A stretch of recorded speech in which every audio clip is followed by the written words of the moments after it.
New registrations, as I said, a lot of you have heard this already, so I'll be quick. This is a new miticide, Agromec. If you're a strawberry grower, you know all about this product. It's a good miticide for two-spotted spider mite. You can see it's good, it controls all the stages.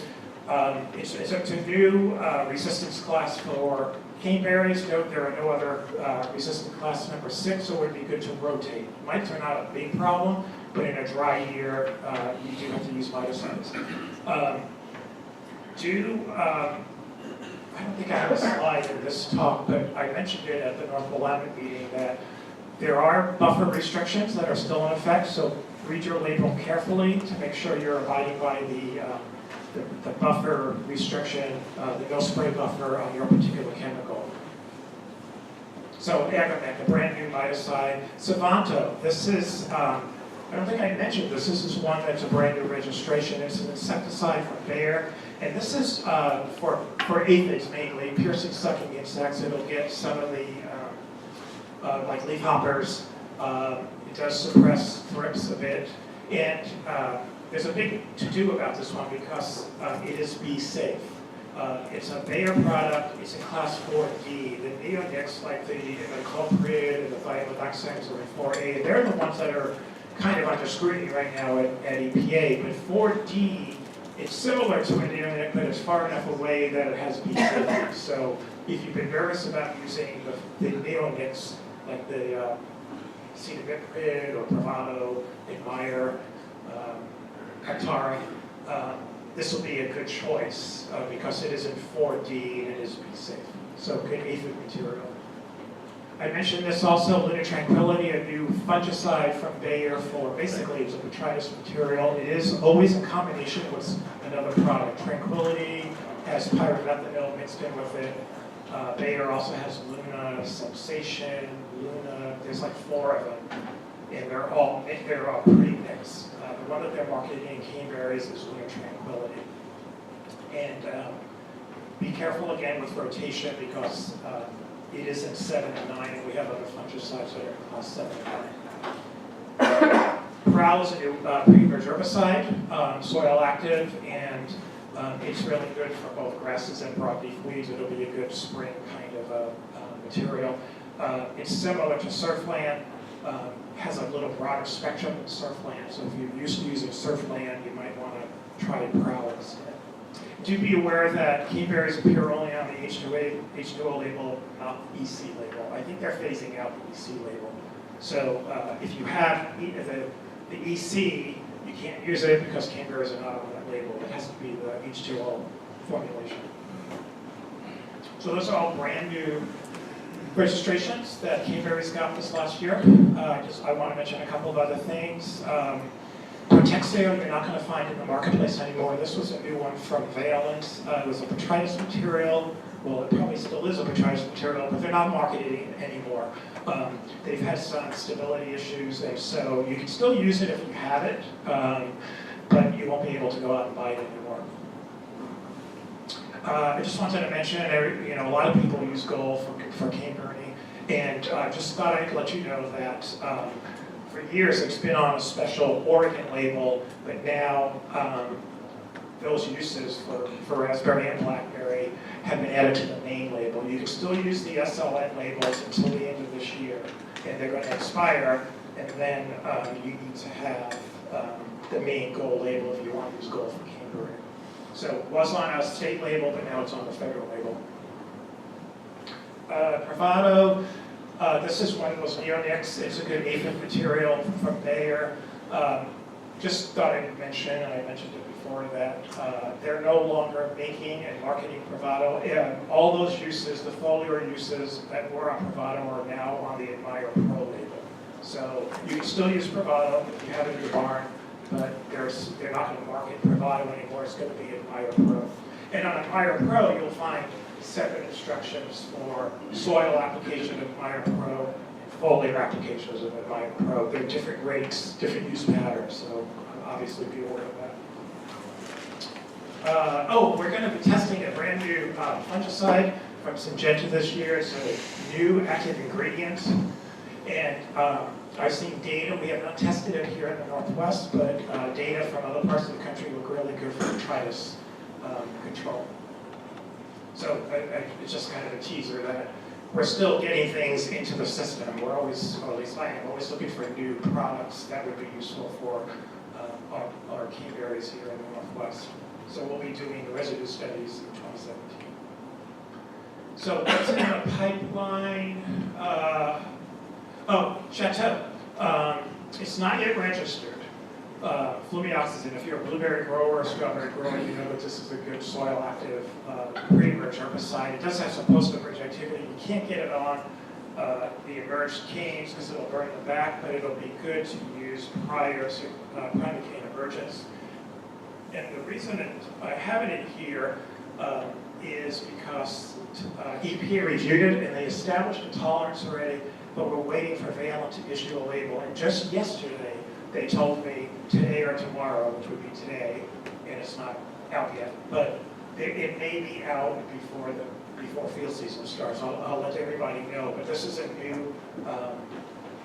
new product for cane berries, and blueberry growers have been really happy with it, holding back a lot of broadleaf and grass weeds. You just can't get it on the new prime canes unless you want to burn them back. Say that again. It's mostly a pre-emerge herbicide, but it will cause damage to any actively growing green material. So if you have prime canes out there, if you want those prime canes, you can't spray it. I have a feeling the label's going to say use it prior to prime cane emergence. In blueberries, you have to use it prior to bud break. So they don't want it to be sprayed when you can damage anything that you want to keep, like blueberry buds or prime canes. I probably don't have time to go through all this, but I just wanted, this is again a teaser to show you that we do have things on the pipeline. These are 7 herbicides for which we collected residue data already, and they're in various stages of registration. On the very right is what's called a pre-date. That's the Pesticide Registration Improvement Act that Congress passed, which holds EPA's feet to the fire that they have to make a decision on a request for a new registration within so many months. And so I have them in chronological order. So this is Allion and Dazaflam. I tested it for 3 years up in the North Carolina, and it's a good pre-emerge herbicide. It's similar to that Chateau in a way that it has some post-emerge activity. And it's really good at some of those hard-to-control weeds like horsetail, smartweed, purslane, cow thistle. And according to EPA's website, they're supposed to make a decision by June of 2017. So we may see a label right probably in the middle of the field season, but it's close. Fusilade is already registered for non-bearing cane berries, but people wanted to be able to use it for bearing cane berries, so we had to collect residue data, and we did, and EPA tells us that they'll make a decision by August of 2017. Quinstar is another good one. NPG did a lot of work in caneberry and blueberry, and this one's great because it actually controls bindweed and morning glory, which almost no other herbicide does, and we should see a label in October of 2017. And then these others are still at IR4. They're in various stages of being ready. So it says submit. This is IR4's idea of when they will submit the request to EPA, and then EPA will take several months after that to make a decision. So these are all in the pipeline. Some are closer than others. But a bunch of new herbicides coming down the pike. Again, these are not registered. These are insecticides. 12 minutes.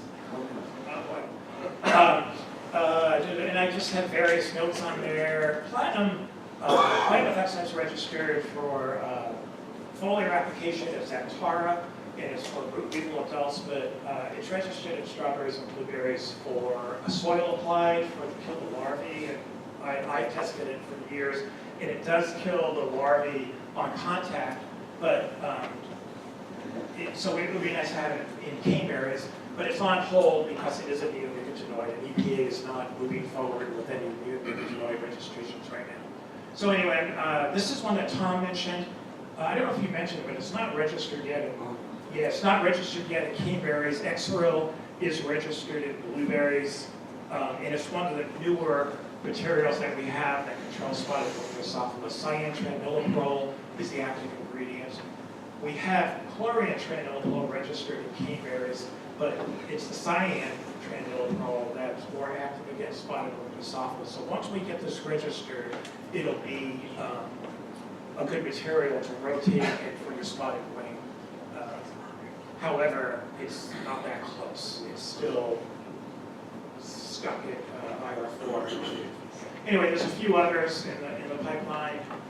And then we have a couple of fungicides. Kenja is registered in strawberries, and the pre date is June of 2017, meaning that we should see a label sometime this summer. And it's a really good botrytis material.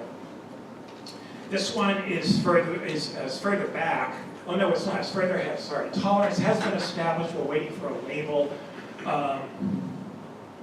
This is a Syngenta product, and it's soil applied for root rot.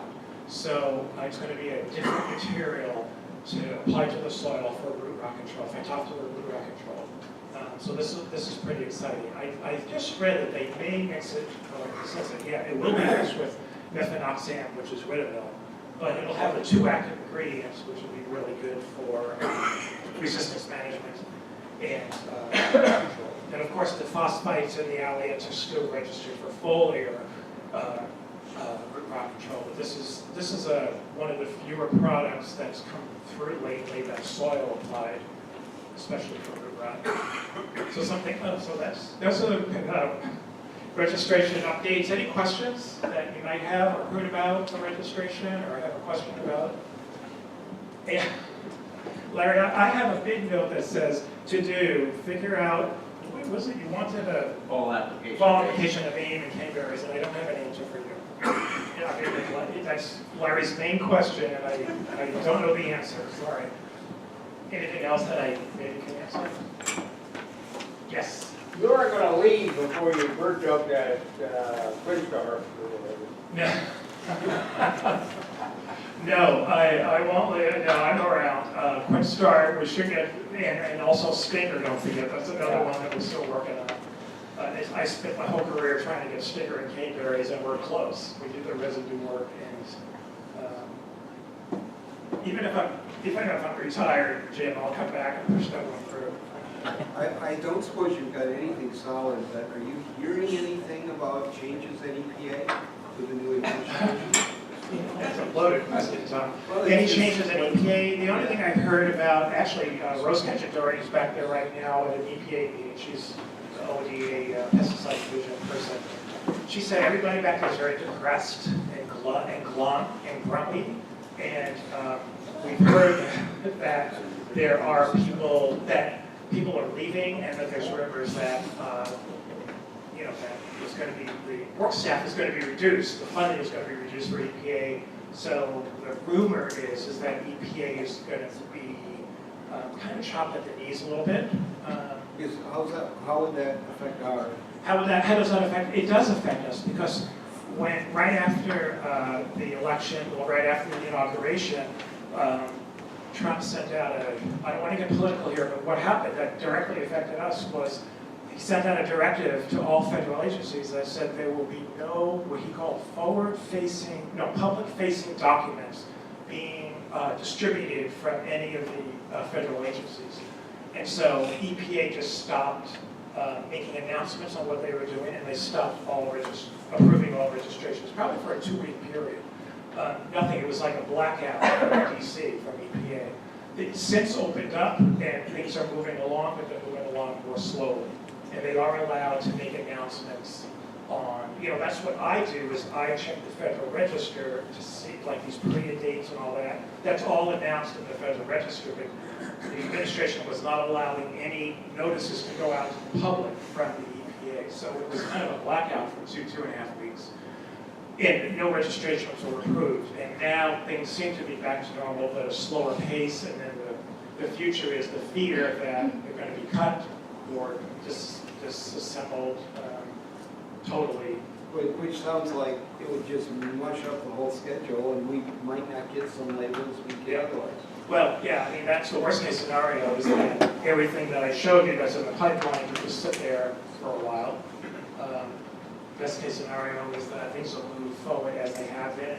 I'm hoping for something in between where things continue to move forward, but it's just a little bit slower. Because I think there's going to be a reduced workforce. It seems like the writing's on the wall. What a bunch of glum-looking faces. Okay. On a different note, can you tank next gold proud together, gold and proud? Yeah, can you take, you know, I don't know if there's any restrictions on the label, but I don't see why there would be a reason not to do it. The question was, can you mix gold and proud? Depends on if you're using gold for an herbicide, not for canker. No. Well, actually, you could use it for canker, yeah. Burn down. Yeah. And then proud is the pre-emerge. Yeah, yeah. You can, because people have always mixed other pre-emerge herbicides. You field guys probably know that. Unless there's well, Rich from Dow, gold is saying, yeah. So that would be a good combo. You know, and gold does provide some pre-emerge activity. It does, its main purpose, or goal, is the burn back.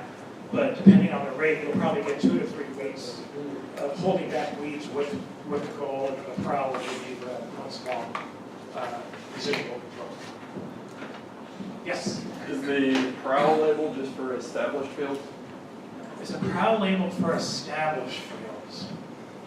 I don't know. In the blueberries, it has new plantings and old, No. so I don't know where the caneberries is. You know, yeah.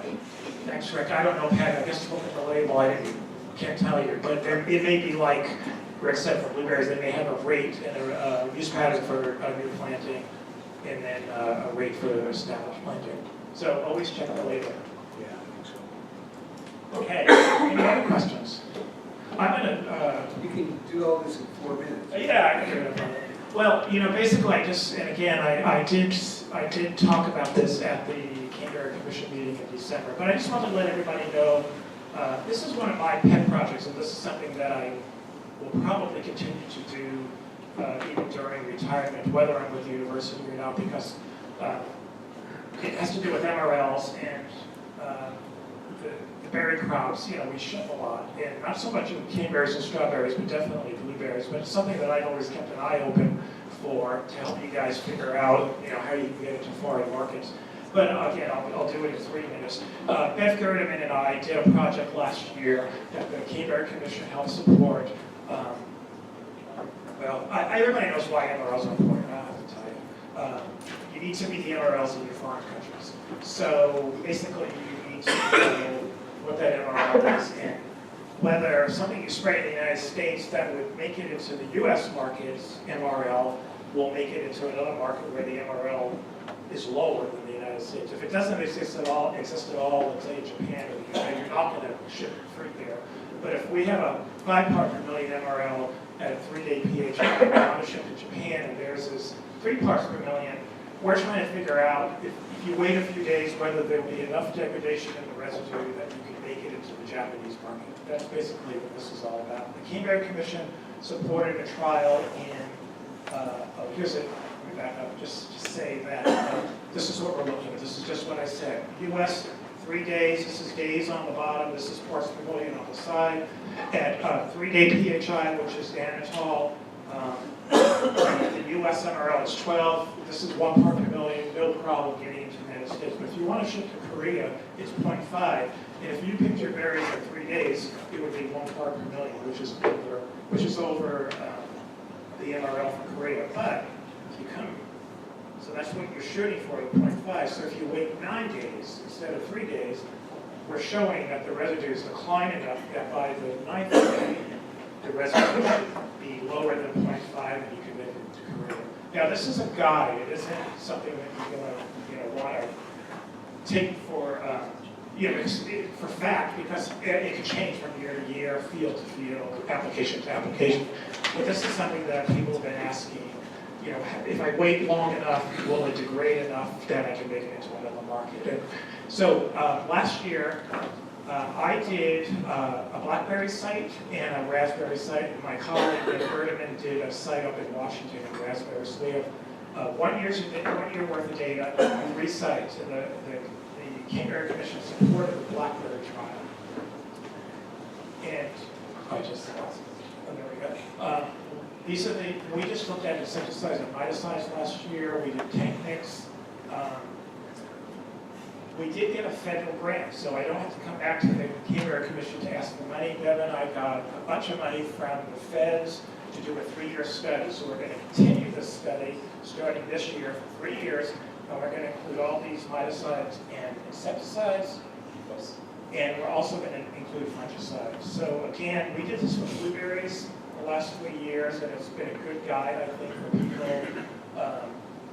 to give everybody an idea of the degradation of these pesticides, and we're going to be doing the same thing for caneberries. And I'm not going to talk about results, but I wanted everybody to know that we have 1 year's worth of data, which is not very valid because it's only 1 year, but over 3 years, 3 sites, 2 states, we should have developed some good curves to give you a guide. If anybody needs a handout, you can go to the North Willamette website. If you do crop registrations, you'll find one of my pages, and there's a link here that which is out on the table also. Pesticides registered in Oregon caneberries, and it's dated January 12th because nothing's really changed since January 12th. So I just printed up some more. But if you can grab a copy if you don't have one, or you can go online and print it off yourself. And then I also keep up on the MRLs for certain countries, and again, you can go to a link here and download it yourself. It wasn't so bad. Do I have time for any questions? If there's burning questions. Are there any burning questions? Stay on schedule. I'll be around, so if you have anything, just knock on my door. Thanks.